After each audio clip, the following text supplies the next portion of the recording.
السلام علیکم ورحمۃ اللہ وبرکاتہ۔ میں ہوں آپ کا دوست، آپ کا بھائی فدا حسین قاسمی۔ قربانی کے مسائل کا سلسلہ چل رہا ہے۔ آج کی ویڈیو میں قربانی کے جانور کے اندر اگر کوئی عیب پیدا ہو جائے قربانی کا جانور خریدنے کے بعد تو اس کا کیا حکم ہے، اس سلسلے میں آپ سے گفتگو کی جائے گی اور اس سلسلے کے جو بھی مسائل ہیں وہ تمام باتیں آپ کے سامنے رکھی جائیں گی۔ قربانی کا جانور جس وقت ہم نے خریدا اس وقت بالکل وہ صحیح سالم تھا، اس کے اندر کسی بھی طریقے کا کوئی عیب نہیں تھا، کوئی بھی دقت کوئی پریشانی نہیں تھی، لیکن خریدنے کے بعد اس کے اندر کوئی عیب پیدا ہو گیا، کسی طرح کی کوئی دقت پریشانی اس کو ہونے لگ گئی اور ایسا عیب پیدا ہو گیا جس کی وجہ سے اس قربانی کا جانور ذبح کرنا اور قربانی کرنا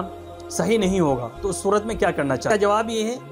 کہ اگر وہ شخص جس نے جانور خریدا ہے وہ مالدار ہے، صاحب حیثیت ہے، اللہ تعالیٰ نے اس کو وسعت دے رکھی ہے، تو اس صورت میں بہتر اس کے لیے یہ ہے کہ وہ کوئی دوسرا جانور خرید کر کے اس کے بعد اس کی قربانی کرے۔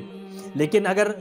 جو شخص قربانی کرنے جا رہا ہے اور اس نے قربانی کے وقت جانور صحیح سالم خریدا تھا، بعد میں وہ جانور عیب دار ہو گیا اور وہ شخص غریب ہے، فقیر ہے،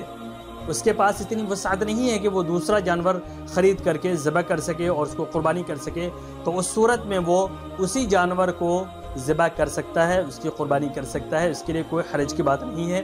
کیونکہ خریدتے وقت وہ عیب نہیں تھا، بعد میں وہ عیب پیدا ہوا ہے اور وہ انسان صاحب حیثیت بھی نہیں ہے، اس کے بعد وسعت نہیں ہے، تو اس لیے شریعت نے اس کو چھوڑ دی ہے۔ یہ مسئلہ آپ جواہر الفقہ کے اندر جلد نمبر 1 صفحہ نمبر 450 پر اور آپ کے مسائل اور ان کا حل جلد نمبر 4 صفحہ نمبر 169 پر یہ مسئلہ دیکھ سکتے ہیں، وہاں پر اس مسئلے کو ڈیٹیل میں بتایا گیا ہے۔ دوسرا مسئلہ جو اسی سے متعلق ہے وہ یہ کہ جس وقت ہم نے جانور خریدا اس وقت وہ جانور بالکل صحیح سالم تھا، اس کے اندر کوئی دقت پریشانی نہیں تھی،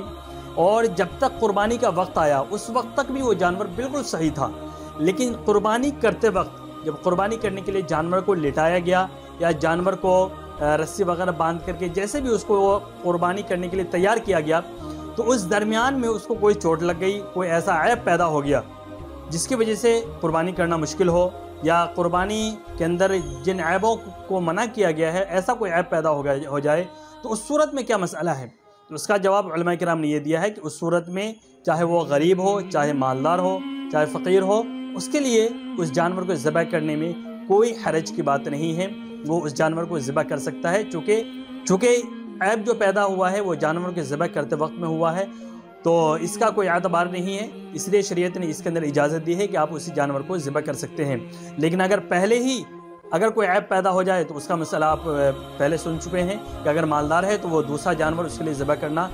لازم ہوگا، اور اگر غریب فقیر ہے تو اس صورت میں وہ اسی جانور کو ذبح کر سکتا ہے۔ امید ہے آج کی ویڈیو سے آپ کو یہ مسئلہ کلیئر ہو گیا ہوگا اور آپ کو یہ مسئلہ پوری طریقے سے سمجھ میں آ گیا ہوگا۔ اگر یہ ویڈیو آپ کو آج اچھی لگی ہے اس ویڈیو کو ضرور لائک کریں، شیئر کریں، ہمارے اس چینل کو ضرور سبسکرائب کر لیں اور اسی طریقے سے ہمارے ساتھ سپورٹ بنائے رکھیں۔ السلام علیکم ورحمۃ اللہ وبرکاتہ۔